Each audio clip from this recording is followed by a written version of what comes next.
Welcome back, ladies and gentlemen. Game 4 here of our exciting semifinals series between No Fear Wolves and Death Cards Academy. Joining me on the analyst desk, the pick and ban desk. I don't know what you would call it exactly. We got Metapod joining us here from the Shadowblade / team. Hopping straight into this one, Nocturne Gwen seem to be the repeated ban constantly here from No Fear Wolves. I'm expecting that Viego to also be taken off the table here if they're doing anything like they've previously been doing. And it seems like it's just a rinse and repeat of the pick ban almost every single game so far.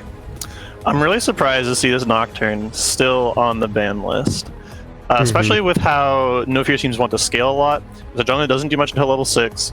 And I think that'd be in their favor, and you don't really want to play it in the solo lanes anymore. After the nerfs, it dropped about 6% win rate in both the solo lanes, and I think if anyone tries to play that in the solo lanes, they're going to have a rough time.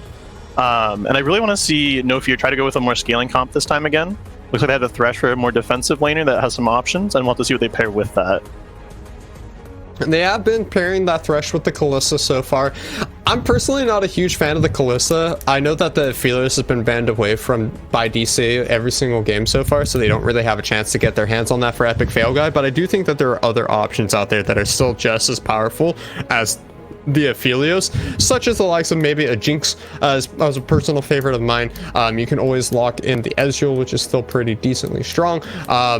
Or even going back towards maybe that Ziggs pickup once again, but you would have to make sure that you're drafting more consistent damage across the field in other positions as well. Maybe that's the composition where you lock in the Yasuo for Cornstar once again. Yeah, I really wonder if they just try to run that similar comp back again here that worked for them before. Like, you grab a Yasuo here to pair with Diana, and I don't know who else they'd throw in there at the moment. Is that the Yasuo, though? We might have it. The Morgana ban is a really important pickup here for is a really important one here for No Fear Wolves, and I think that was kind of what indicated for them to go towards this Yasuo in the first place, was the fact that that Black Shield isn't available. Typically one of the hardest counters to Yasuo, especially when paired in one of the solo lanes, is with the ability to use that Black Shield. The Tormented Soil along with the Soul Shackles just makes it so difficult for Yasuo to be able to play these solo lanes. Picking him up once again though, it was the winning composition for No Fear Wolves. I want to see if they draft themselves another very heavy knockup composition with Braum being locked in. Oh, it's the baby proof comp. I love to see it. I love seeing No Fear take these comps because they can fight you, but I don't think it's what they're best at. Because I know in my series against them, we saw them play pretty aggressive early on, and we were able to take a game off them, and then they went back to these Azir Aphelios comps. And they don't have those pieces of it, but I think they have other pieces that fit in pretty well. We do see the Xayah coming in here for DCA though, to give them a little bit more defense against getting womboed. You just hop in the Xayah ult, and even though you're in the air, you can't be ulted by Yasuo. Yeah, it's going to be interesting to see how the Xayah is playing out here. It is something that Evil Zara over on Fever is really well known for. One of the biggest Xayah players that we have in the entire league. But it is still something that is a fairly strong and consistent AD carry. It also does open up an opportunity for DCA to try and pinch ADCs, though we can see they didn't do that throughout this ban phase. Instead, taking away more of those consistent knockups, understanding that the composition that No Fear Wolves wants to go for here is going to be one that consists of a lot of CC and in-air immobility. That's why they're also taking off the Ornn, the Wukong, and picking up a Malphite for themselves here in order to try and take away as many of those classic knockups as known to mankind. I don't know if they're taking the Malphite as a takeaway because No Fear hasn't shown priority on it yet, or they just want to be able to match some of that Wombo a little bit on their own. And I wonder if they just left the ADCs open because they're willing to let Epic Fail Guy go back to that Kalista again, because it hasn't been the greatest. I think he's good at it, but it just hasn't worked for them as a whole. But it has another knockup for their Wombo, so I'm surprised to see it left open. And with the Shen coming in, there's another pick that's going to give them a lot of protection for whatever hyperscaling AD carry they're taking. Probably a Jinx here's my guess. We'll have to see though. Ezreal? Ooh. I mean, I'm not going to talk about it until it gets locked in. Number 1 of casting, Metapod, now that you're on the desk with me. Don't talk about a champion before it gets locked in, so it's okay. Don't worry about it. We all learn at our own paces. We all learn eventually, but that's what we're here for. Ezreal has finally been locked in, though, so now we're going to talk about it. Metapod, run me through it real quick. Alright, so we have Ezreal, Braum. It's actually a really good lane because the Ezreal Qs can proc the Braum stacks, and it works really well together. And they may be looking to play a little bit farther away from this lane, because with the Kai'Sa or the Zaya and the Thresh being locked on the other side, they may be looking to play a little bit more defensively. It's pretty hard for the Thresh to get on that Ezreal or the Braum, and they can kind of sack this lane, let him scale up, let Epic Fail Guy do his thing. And the Shenel maybe going on to the Yasuo instead is my prediction, or the engage on the Diana. With a Kayle coming in on the other side, they're going to have a really good denial for these Yasuo ults in the Wombo, it looks like. It's going to be really difficult to be able to 100-0 anybody on the backside of these fights. That's going to tell me, though, that if you're looking to make an engage happen, your targets are going to be obvious. Instead of focusing out the Zaya, you're going to be wanting to look towards this Kayle, because if there's one member on the team that can't stop, that can't be denied dying, is the one that has that Transcendence ultimate. If you're able to CC them, if you're able to kill them in the time it takes for that knockup to finish, then you're going to be able to see a lot of that. You're going to see that Wombo combo really come in handy here. And with that also being a scaling backline pick for the side of DCA, it is a damage set that needs to be picked off in the earlier stages of the team fights rather than later on, lest you lose to the sheer amount of DPS that Zaya and Kayle are going to be bringing to the table. So I'm really interested in this draft because I want to see who's going to win. The quote-unquote baby-proof comp coming out of No Fear, where they have a pretty clear engage go in. Maybe Cornstar will hit those ultis on the Diana ultis this time. That'd be pretty cool to see. But from the hands of DCA, you said another, I believe Arc was already used before. They have a lot of power points at different points in the game. They have this Zenzao getting through the early. They had this hyper-scaling bot lane, and I love to see Galki getting this kind of game given to him. They put it in his hands. They said, hey, you're playing Zaya. We have a Kayle ult for you. You've been playing out of your mind. Win the game for us. And then they have the Malphite to round out their team fight a little bit more, so it's not just that Zenzao going in on his own, a solo mission. I really like this DCA comp. I do like to see that Malphite in particular, and it's something that we're mentioning. Yes, it's a takeaway, but it's also that frontline pure engage option for Death Cards Academy that they were lacking in game 2 when No Fear Wolves won, is they didn't have the ability to start fights off on their own terms outside of, you know, a potential pick coming in from the support on Nautilus, who's already fallen behind, or Xin Zhao going forward. They didn't have that hard engage option. Unstoppable Force is a pretty hard committal of an engage option, if you have to ask me, when you throw your entire body into the front lines of your opponents. It's going to really matter, though, on who he's able to find, though, because when it comes to damage threats, Malphite being picked up early on does mean that Malphite, once he goes in, if he's not able to pick off the Yasuo or pick off the Ezreal, is going to have a much harder time, because in terms of backline threats coming in from the side of No Fear Wolves, yes, you have a Malphite who can dive in, but the follow-up is going to be the hard part. Getting on and sticking onto this Ezreal in particular seems to be a big question of mine, because if he's not able to get on to Epic Fail Guy from the start of the fights, nobody else really has the mobility. Nobody else besides Xin Zhao has the mobility and ability to get into that be able to get access to that backline the way that a Yasuo, a Diana, a Shen are all going to be able to follow up one after another on top of each other. I definitely see what you're saying, but what I like that DC has been doing, especially in the last game, is they weren't just 5-man wiping, they were winning fights just enough to take the objectives. And I really think this Malphite's going to help them take out key members of the No Fear Wolves team in order to start these fights off on the right foot. And if they don't kill the Ezreal, it's not that big of a deal, because he's going to be queuing into a Malphite, into a Xin Zhao that's ulting. I really think that he's going to struggle to put out damage in the backside of the fight compared to this Zaya, who's just going to be hammering them with these feathers. And then whenever they try to go onto the Zaya, she just goes into her ult, and they have a Kayle ult as well to back it up. Like I said, I just really like this DCA comp, especially with the way they've been playing. It is looking very scary here. For me personally, I'm always hoping for a game 5 in these best of 5 series, but I did call out at the beginning of the night that whoever won game 3 is going to win this series in a 3-1 fashion here. And if I'm looking at these compositions, I myself am going to be giving it over to DCA as well. I think that it's not the same kind of baby-proof plan that No Fear Wolves has, but it's a kind of baby-proof plan in and of its own right.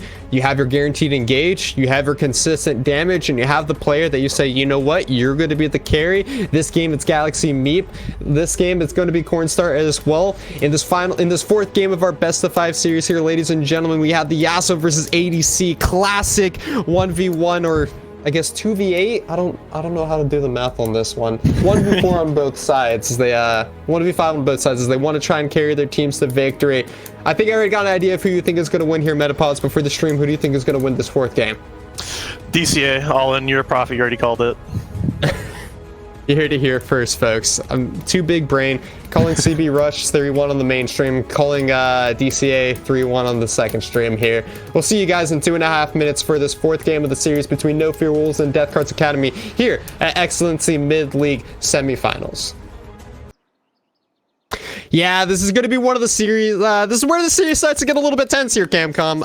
You got 2-1 in favor of Death Cards Academy. They have a fairly strong composition as well here. I'm personally a huge fan of their draft. I know Metapods is as well, as he said, throughout the entirety of this pick ban phase, but it does come down to execution at the end of the day. That is always going to be the biggest defining factor when we look at these series here. In particular, I'm keeping a very, very close eye on this middle lane this time around here. We've seen it all series so far that Sterling Archer likes to play for this middle lane, and when you have Patrick Jones on this scaling Kale pick that is so powerful versus Cornstar on the carry Yasuo for his team, it is just by far and large the most important lane to be keeping an eye on when it comes to the importance and the tempo of this game. Yeah, like you said, we got to see Cornstar pop off on this Yasuo just a few games ago in Game 2, where they were able to take that one victory that they currently have over Death Cards Academy with a very similar comp to this, running that Diana Yasuo wombo combo. It's just this time now they've got that Shen and that Braum for even more disengaged and even more shielding on these two super hyper scaling picks that they are definitely very well known for. And it's going to be interesting to see how this game plays out as level 2s are being hit in the bottom lane here. I want to keep an eye also on Epic Fail Guide. This time around, he's going to be piloting the Ezreal, something that recently got nerfed, or at least the build for the Divine Sunder has been taken kind of down a notch for this range style of play, and has really put Ezreal back into a more healthy and stable position. It's not going to be the hyper carry that we can see potentially coming out from Galaxy Meep here, who was the main carry from the last game, and who is going to be the main carry here for the side of DCA. They're really looking to get Sterling Archer ahead. Yes, they want to keep Patrick Jones from falling down early. Yes, but really, what they want to be doing is they want to let Galaxy Meep on this side of the safe but high DPS 80 carry to put in all of the work here and really carry this team to victory in our 4th game here of the semifinals, because they want to end this one out in a clean 3-1 fashion. Yeah, if you're throwing this entire series onto that Game 5, it's almost just a best of 1 at that point. You're putting all of the entire series, this entire season, on that last game. And if Death Cards Academy has anything to say about it, they want to end it here in this game number 4 here. Who's going to make the first move here? Skiz showing up on the bottom side. He might be trying, but it's going to be flashed away from. Great heads-up play there from Uwu for Cthulhu to back away a little bit early there. So you see the top side is going to be punished and invade. Some wards coming down here from the jungler and top side player of Death Cards Academy. Dragons have been contested a lot early in the early stages of this game, Camcom. We've seen a lot of very early dragons going over here, and with the bottom lane being the pressure point here for No Fear Wolves, or at least what looks to be their pressure point with the early flash being blown. I would be interested to see if they're going to be looking to try and pick up this Drake very early on here, as it is just a wind dragon, so it doesn't matter too much. Doesn't matter too much, but Patrick Jones being dove under his tier 3 or tier 1 tower even so early on is forced to flash away and does get that ignite out from Cornstar, which, I mean, it is fun to note they do only have 1 teleport on the side of No Fear Wolves, and that's on Cute Raichu, who already sort of has a teleport on his ultimate. So really kind of like a half extra teleport there, just because he already had one in his kit anyway. Having multiple teleports on the top side of the map allows you to look for very aggressive teleport plays where you can leave the lane and then immediately come back here. Hold on a second. Cute Raichu. Yeah, that's what I'm talking about. Cute Raichu. No, get in there. Nuggler, you are fighting in such a large way. Flash comes out and he picks up first blood for himself. Cute Raichu in the top lane. Hold on a second, Camcom. I saw Fugnuggler walk through 2.5 minion waves to look for that isolated cute cheese wheel there, and he's not going to expect that Cute Raichu's just going to turn that one around on him. I'm calling it now. No Fear Wolves is better when they place their mid laner versus Fugnuggler, because when these two go head to head, Fugnuggler just hasn't been respecting the trading patterns instead of Cute Raichu's tanks that he's able to play on the top side of the map, and he's been making it look so good for his team here. Picking up that early kill also is able able to get that additional EXP and start working towards that level 6. And once the Shen has access to that Stand United, we can really start to see some aggressive plays coming around. I'm hoping that it's going to be coming into the mid lane with this Diana, with this Yasuo of all champions, and really start get the ball rolling here for No Fear Wolves, because there's one thing that shuts down a Kayle, it is early game leads. If there's one thing that shuts down Zaya, it's the ability to blow them up faster than they are able to get their defensive utility abilities out. Yeah, the issue with having such a strong early game like that is you really have to like fully close out the game before 20 minutes, just because of how much of an insurance policy Death Cards Academy has with these late game picks such as the Zaya and the Kayle that you do like to talk about. And now Patrick Jones, again, does not have the slash available if they do want to continue the gank, and that is going to be Skiz picking up that kill. Now No Fear Wolves 2-0 up in this game 4 so far. Skiz had a really weird flash there. I'm not honestly sure if it went anywhere, if it was a misclick. I thought he had the double dash available, but I guess not. But what's important is that they're able to pick up a kill onto Skiz, and that they're continuing to apply pressure on the map with the early game champions and leads that they have for themselves. Like you said, you really have to be able to close out this game, make a large enough impact that there is nothing DCA can do by the time you hit 20 to 25 minutes. Because once you start cresting over that point, no matter how far ahead you are, you're still looking at 1, 2, maybe, and working on that third item by that stage in the game. And if that's the case for the Zaya, for the Kayle, that's enough for them to be able to be doing a healthy amount of DPS in those mid to late game team fights. And that's when they really start to come online. You have to be so far ahead that there's nothing they can do, that you're just slapping them around with your wallets like DCA did in game 1. And that has to be the type of advantages that No Fear Wolves has to develop for themselves here.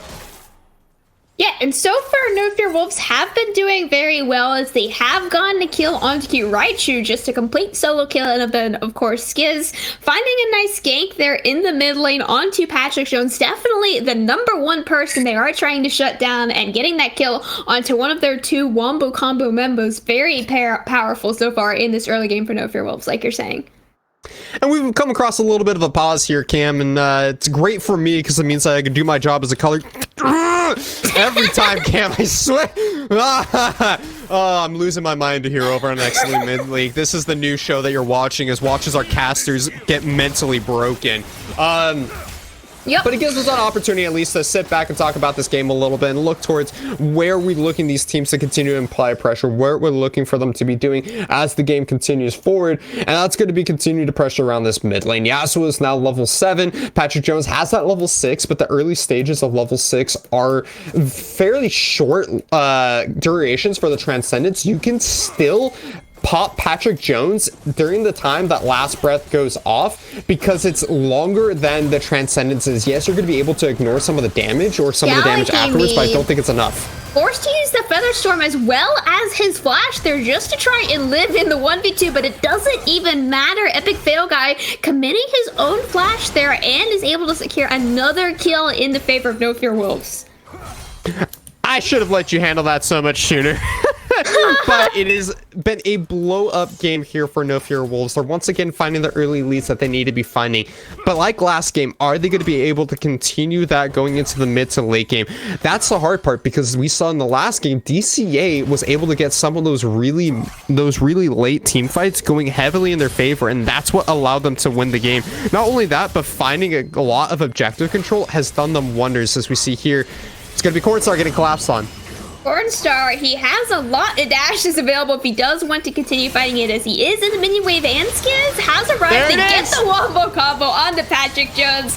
Not even enough time to burn his own ultimate, as now they're trying to find this 1v1 onto Cornstar, but Stand United coming out, Sterling Archer trying to kill him right before Shen pops out, and he's able to do it as the Stand United is canceled down in the top lane, as well as now Skiz finds himself in this 1v2, gonna be going down to Sterling, or actually over for Cthulhu.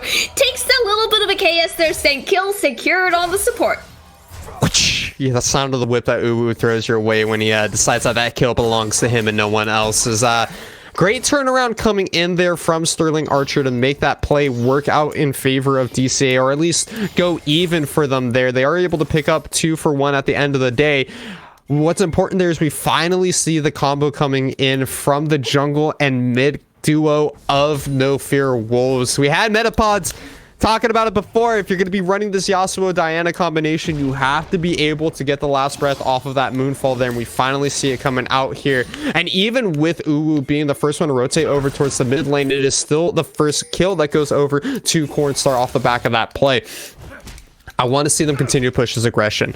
You cannot back down just because Sterling Archer gets a kill in return there. You cannot play any slower than you are currently playing if you are the side of No Fear Wolves here. As we have another dragon spawning on the map in 30 seconds, I need to see them start rotating down towards the bottom side of the map, especially Cute Raichu has already showed up in this river because he has none of the solar posts available.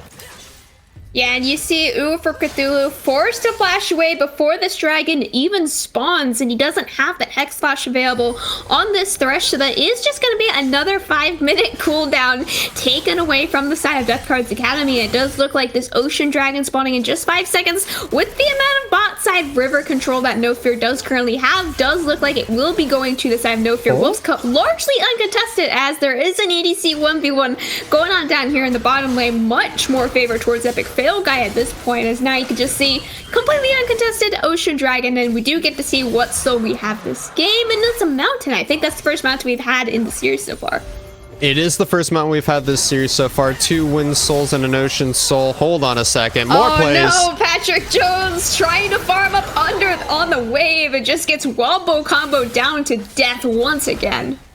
I don't know if that was entirely necessary by Skiz. I feel like they were listening to our casting and they're like, Metapods wants Yasuo Diana combos, so he's gonna get Yasuo Diana combos. And you know what? I'm all for it here. If you're willing to blow the flash, if you're willing to blow the ultimate there because you're not expecting another big objective be coming onto the map besides this Rift Herald, which there isn't for another 4.5 minutes because they just took Dragon, then it's totally fine. Oh no, this is gonna be Q Raichu going down top side. Oh no, they're trying to find this kill onto Raichu now underneath his top tower, as Cthulhu also roamed up. Skiz is here again, doesn't have the Moonfall available, as of course they did just throw everything onto Patrick Jones. But meanwhile in this bot lane, Galaki forced to play a little bit of a dodge simulator down there in the bot lane. As you know, Cthulhu is up here. He's trying to kill Skiz up here on the Gromp. As you can just see, Stand United comes out if he's able to stall long enough for Shen to arrive up here, which he is able to with the help of that Zhonya's. And now Cthulhu trying to keep them off of him as Sterling Archer picks up the kill onto Skiz, as Cornstar does so much damage on this Yasuo without even having to use his ultimate quite yet, as it's about to come back up, and Patrick Jones is a little bit too far behind on this scale at this point to continue playing, as he just continuously autos through that win wall. God, every time I watch these teams fight, I'm always like, when are they going to stop? One of you guys has to back off here eventually. You can't just keep trying to overforce here. I like to see that Cornstar knew that in that situation, you take a step back. You allow yourself to take the 1-for-1 at the end of the day there. I like to see that he's continuing to be the one, though, that is finding the leads for himself and is pulling ahead here. It's not just in kills that he's getting advantages, but it's also in experience and in CS. Look at the scoreboard. He is 30 CS up. He is a level up. And most importantly, he's only died once to the 3 times that Patrick Jones has died. And when you're playing this Kayle, the biggest thing that you have to worry about in the early stages of the game is dying on repeat. Yeah, it is gonna happen again. He does not have ultimate available, or Patrick Jones is gonna be able to walk that one out. There was no ults. Well, they did burn both of their ultimates on him once again, and this time, by some God miracle, he was allowed to walk away. You don't have to blow the wombo combo every single time you go for that play. There is the big thing, and you can afford to just time out your CC, allow for Yasuo to stock up the tornado and use the second tornado, the second knockup, as the continuation there. And I hope that they don't continue to overforce this combination, because it can be a potential detriment in the future of this game if they're just going for the first ultimate. Because something that I was really praising Cornstar for in his in the game 2 of this series was his ability to hold on to that last breath and be able to wait until the right opponents were getting CC'd, that the correct combination of enemies were knocked up. And when you're able to look for that, when you're able to time it out correctly with that CC, that is a huge play that a Yasuo can make. Instead of just blowing the last breath on the first person that gets knocked up, you wait until the correct members are in the air in order to make that happen.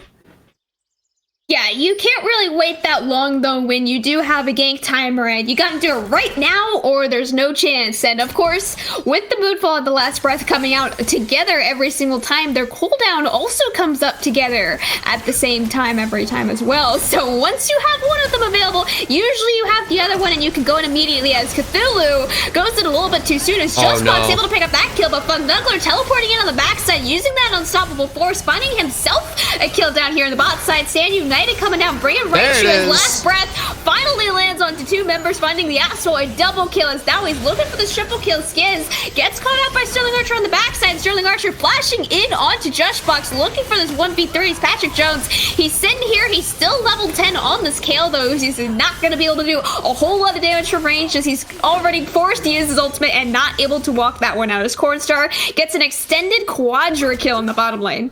And that's pretty big here for No Fear Wolves. We were saying that they need to find such a strong early game lead for themselves that it becomes undisputable into the mid to late game around that 20-minute mark. They have to only managed to get about 3,500 gold for themselves so far. But what's important is that they're winning these team fights consistently, and that this gold is all going over to Cornstar, their main carry, the person who's going to be doing the burst damage for his team here. And with 4, 1, and 4, he's also looking up to pick up the first turret of the game, and that's going to be a huge pickup here, getting the solo gold even for picking that one up. He's going to be able to back as his dragon spawns onto the map. Hopefully they'll be able to make hopefully the side of No Fear Wolves can wait for Yasuo to go back to base and buy gold. It looks like they're not going to do that. Instead, they want to try and just force this soul. Shintao's on the top side of the map though, so this one's absolutely free. Yeah, this is the free soul point going over to No Fear Wolves. I'm sure Death Cards Academy knew it was going down. It's just they also know there is no point of contesting it when Patrick Jones is still sitting level 10. You just gotta wait for him to hit the level 11 or even level 16, which he will hopefully be hitting soon before that Elder does end up spawning. But of course, still level 10 on that kill. You don't want to be going for those team fights around the soul point when you know that that one dragon won't be deciding the game, but the next one could very well definitely do so. With this game going at the pace that it is, I'm scared, but I'm also faithful in the pack, in the paladins that we have of No Fear Wolves, and the team that I wrapped for, that they're going to be able to win this one. They have put themselves on soul point at a very fast pace here. We're looking at 4 minutes away. At 22 minutes or at 21 minutes is when they're going to have access to that mountain soul. Having access to the additional resistances and the shielding that is going to be available here for the side of No Fear Wolves, that they're able to pick up that final mountain drake, is going to be massive when it comes to dealing with a lot of the damage that the Xayah, that the Kale, and the Shinja are bringing to the table here, Cam. And that's really what they need to be doing, because yes, you can stall out as much time as possible for Galachy to do damage, but when he's not doing the damage that is required of him, it doesn't matter if you have the Transcendence, it doesn't matter if you have the Featherstorm, if you're not able to actually kill anybody due to the sheer amount of shielding and armor that is going to be available for No Fear Wolves. Something that's interesting to note, I'm not sure if we've talked about it quite yet, Uwu for Cthulhu is currently sitting on a 100% Thresh win rate over 6 games, and the fact that he picked it in the game that could very well potentially bring them into finals shows how confident they are that they can 3-1 No Fear Wolves. And now you look at the gold graph, you see that they're 5,000 gold down, you see that they're 3 dragons down, and you realize this might be the first game in the entire season that Uwu for Cthulhu might just lose a game on Thresh. Of course, I'm speaking too soon here. We're only 18 minutes in the game and there's still a lot of game left to be played out, but with the way that all of these early fights have been going for, this might just be putting a dent in these stats. The issue is that it has to continue to go this way for No Fear Wolves. There's an opportunity. Oh, there it is. They find it onto Galachy, who immediately burns that Featherstorm, trying to keep himself alive as Sterling Archer gives his life for the cause. Key right to able to pick up that kill, as the Herald was dropped as just a mere distraction, as No Fear Wolves will be able to continue sieging down mid lane, all 5 members strong. That's what we need to be seeing. The baby-proof wombo combo, baby. It's what you need to be doing here if you're the side of No Fear Wolves. Continue to force that pressure. We finally see that turret dive coming out in success here for the side of No Fear Wolves, because they don't go all the way underneath tier 2. They stop at tier 1. Oh, yes. They get their kill, they walk away, they take the turret, and they're taking away the enemy jungle. It's not all about continuously forcing aces. It's about taking away resources from your opponents so that you can continue to expand your lead. We talked 4 minutes ago, Cam, that, you need to grow the lead away from that 3,000 gold lead. It is now expanded to a 5k gold lead here for No Fear Wolves. It's not in the realm of unbeatable yet as we're cressing into that 20-minute mark, but it is real darn close. As we take a look at the itemizations, I'll come back to Cute Raichu and the fact that he's going Rift Maker on Shen in just a minute. But if we're looking across the board, it's 1.5 items completed for everybody on the side of No Fear Wolves, whereas you have really just the one main item being completed here from almost everyone on DCA, and maybe a component or two here. We're looking towards this dragon that's coming up in a minute 15. Everyone on No Fear Wolves is going to hit the map, farm up some waves, take some camps, and they're looking to reset, buy their final items. A Manamune would be beautiful for Epic Fail Guy, and Infinity Edge completion for Cornstar as well would mean that this last dragon is going to be so difficult for Death Cards Academy to fight here, especially considering that it is that soul point and they need to try and contest it. Yeah, I think I can explain this build for Shen just a little bit. It is a very solo queue in all essence of it. He's going for that full solo queue build. As you can see, Cornstar, Carta in a 1v5 might just be able to outplay it for a little bit longer, as his shutdown will be going down to Fugnuggler, and that shutdown going down 30 seconds before their Mountain Soul is spawning does look like No Fear Wolves. If they do want to fight for this dragon, they will be fighting at a disadvantage of players. As you see, Cthulhu takes half his HP bar just from a few Qs landing from Epic Fail Guy and that Arcane Comic landing as well. And now Epic Fail Guy, he could be caught out as well, as Fugnuggler does not have the ultimate available, but Sterling Archer going into the backline, but all on his own, is immediately taken out from Cute Raichu with the help of his ultimate. And now over for Cthulhu, forced to back away. There is no team fight left apparently for Death Cards Academy, as TP comes in from Cute Raichu as well as Stand United, and the rest of Death Cards Academy just fall with it. I was gonna say, between that fight, if we had an opportunity, that we need to ask what the price to pay for Cornstar's life is here. And the price to pay for Cornstar's life was a flash on Sterling Archer, the Malphite ultimate, and the Xin Zhao ultimate here. And what it really costed was their ability to force a team fight around this dragon for the side of DCA, because you don't have access to the really big ultimates that are making these team fights work out oh so well for the side of Death Cards Academy. Yes, you got to pick on a Cornstar, the big player, the person that you need to kill here. But when you're trying to force a 4v5 around that dragon versus an Ezreal who could just continue to throw out those mystic shots and is chunking out member after member with that completed mirror mana that we talked about just before that dragon spawned, it means that he's able to chunk out those opponents without having to fear that he's going to get engaged on. Sterling Archer doesn't have the ultimate to zone out anymore. Fugnuggler doesn't have that unstoppable force to hard engage on Epic Fail Guy. And so the team fight still goes over in favor of No Fear Wolves, because they are finally reaching that point. 6,000 golden lead, soul completed, Baron being picked up here. They are going to take this game over, and they are looking to end this game with no bars hold. Oh yeah, No Fear Wolves, like you're saying, Mountain Soul, Baron on the table now. You've still got 5 minutes remaining on the potential Elder flip for Death Cards Academy. Really, that's the only way they can look to end this game for themselves. And Skins, he's looking for this engage, and he only finds it onto Uwa for Cthulhu. Cornstar picking up his 5th kill of the game on this Yasuo. It doesn't seem that big when you look at his KDA, and then you realize he's 2 full items strong. Really the only champion in the game on 2 full items, and now you can just see how strong he really is. He's going to be one-shotting people, and Fugnuggler, you're not allowed to walk to the backline. As there's the wombo combo into the backline. You are not allowed to live if you're Death Cards Academy. Sterling Archer, he's gonna try and survive for just a little bit longer with the use of his ultimate there, but I don't think they will let him live for much longer. Who needs to dive under tier 2 tower where you could just dive the inhibitors? 23.5 minutes, Cam. It's before that 20 to 25 minute mark, or it's right in that sweet spot that we were talking about, that No Fear Wolves has to be able to try and win this game. First inhibitor going down. A little worried, not gonna lie, because that first inhibitor going down but not being able to end the game here is a very worrying sign, because now that is a whole lot of super minions that are going to be coming down that mid lane that is providing farm into the pockets of Death Cards Academy. And when we look at their side lanes, they are not in a position to be pressured for those inhibitors. You have 2 turrets still available on the top side before you get that inhibitor turret. That inner turret on the bottom side still up and very healthy here, hasn't been touched just quite yet, which means that there is a lot of work that No Fear Wolves Wolves has to be doing here if they want to try and end this game out, unless they're able to just find another successful team fight and force it down mid.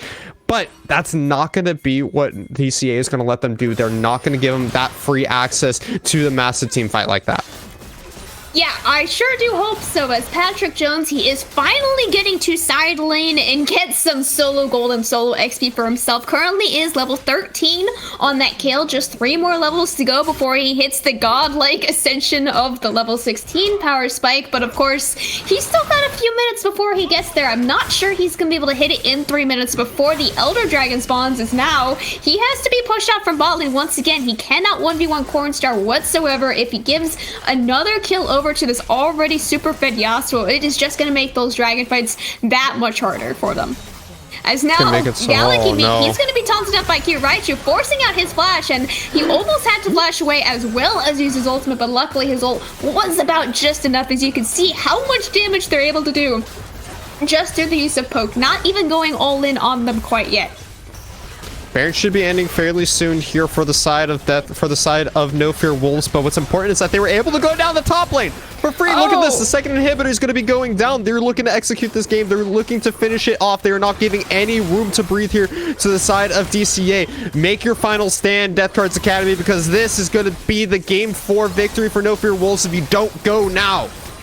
Yeah, No Fear Wolves, they're trying to end the game right now. They know they're on the ticking time bomb of the Kale, of the Xayah, even a little bit on Malphite as well, because once he gets his ult back up and they get the other ults back up as well, they're going in with the Malphite ult. This is the last stand. Is it going to go to a game 5 right here? They're trying to stall it out for as long as they can, but it's already a double kill coming out for Epic Fail Guy. He's trying to go for the Penta. He finds it onto Patrick Jones. One more auto would find it down onto Galaxy, but Kiraichu says no Penta for you. And we're going to a game 5 tonight.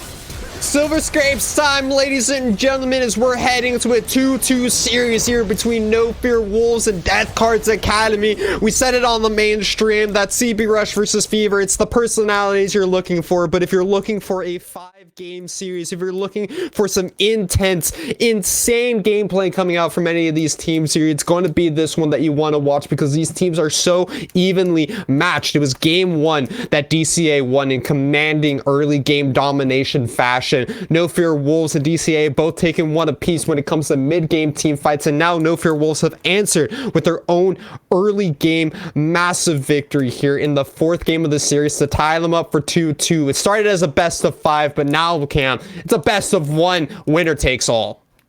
Oh yeah, 100%. Winner of this next best of 1 will be, of course, going against CB Rush, the victors of Excellency Esports 1 broadcast. So all of this just to go up against that top seed, the top dogs. Who is going to be taking this one? And of course, sorry about my camera. It's been a long series. My camera has unfortunately died, so I've been eaten by the shadow monster, but I can go grab some batteries after this game. Well, don't worry, because in order to help me out with the analyst test, we do got Metapods, the man, the myth, the legend himself. I said it once and I'll say it again because he's been an absolute blessing to us here. Joining me back on the analyst test. Cam, go grab some batteries because we're bringing Metapods back in. And talk to me about that 4th game, my guy. That was incredible, and apparently I need to apologize to Cornstar since he took what I said real personal. Every time Diana has ult, I want her in my lane. I'm going to press R. I swear I can do it. And you know, I get it. I was grabbing some clips during the game, but there's too many times where that happened. I just have to make a whole video over it, I guess now. You're gonna have to go on Twitter and make a public apology, Metapods, after that game, because he wanted to like make sure that he knew. Not only did he take control of Diana's ult, he had control of Skizz's flash the entire game as well. He's like, "You're going in, no," and it worked out though, because Cornstar is able to find such a massive lead for himself throughout this game that the only way DCA can kill him is by committing everything in those mid to late game scenarios, like we saw in the bottom lane just before that final dragon. I was really so worried that they wouldn't have enough damage if the Yasuo got taken out of these, but the Yasuo combination played so much better this game. They did it so well, and also the item build of the Ezreal was really unique. After Divine Center got nerfed, there's a few more builds that are viable now with the Triforce for more sustained damage, and there's a Duskblade for just more poke. And I really like how you're going for the Triforce, so that way they have just the sustained damage to whittle down the Malphite, and that way if their Yasuo goes down, they still have reliable damage for the rest of the fight. And the Xayah on the other side, I guess we're a patch too early. It hasn't been buffed yet because I was sitting on Gale Force for the whole game, never even got the Essence Reaver, and was just tickling them when Ezreal has a Triforce and a Muramana already. It just felt like they had no chance when they're so behind after the mid snowball. And that's really what we needed to see coming out of No Fear Wolves here. We were saying during the early stages of the game that No Fear Wolves, when you're looking down the barrel of a Xayah and Kayle combination, you have to find an early lead. And it took them a little while to get rolling into it. They found a couple of early kills, but it wasn't until those level 6 combinations around the mid lane started popping off that we really saw them coming in true here. I also want to point out, Cute Raichu ended that game 7-0 and 12. We haven't been able to talk about this Shen much at all, but he's absolutely killing it on these tanks on the top side of the map, despite being the original mid laner. And I think we could throw some of that back to Gungeon when he says that he's really taken up the mantle as kind of the team player for his team when they have this new carry on the top side of the map in Cornstar. At this point, I'm just not surprised when I see anything crazy coming out of Cute Raichu. I remember seeing a mathematically correct Shen build on YouTube from Ross Boomsocks recently. It involved Divine Sunder and a Nashers, and it looks like he went Riftmaker on his Shen instead. I like it. I like it. It's a much more aggressive option than like the traditional Sunfire. And I was looking at some stats during the game. Past 30 days, Divine Sunder has about 10,000 games on it, like a 54% win rate. Riftmaker has about 1,000, so it's not the biggest sample, but it still had a higher win rate. It's at like 55%. Apparently, it's not troll. Who knew? Looked real good. I certainly didn't know myself, but ladies and gentlemen, we got a series. We got a banger. It's been a banger every single game of this series, but this final game is going to be the biggest banger of all the bangers. So, with that, we're going to go ahead and throw it over to... It's a lot. I mean, it's been a very bloody series, if you're asking me. Like, it's been a lot of people throwing hands, so we got to throw out a lot of bangers. Best of 5 after best of 5. It's crazy. Every game feels like an absolute new slap in the face. It's just like, what's going to happen next? But in order for that final slap to put us all to bed here, ladies and gentlemen, we're going to throw it over to a quick delay as we get set up for this 5th and final game of our best of 5 series here between No Fear Wolves and Death Cards Academy. Do not go anywhere. You won't want to miss it. It's the final game to end off the night. It's late. We're all tired, but it's going to be the best one yet. We'll see you soon.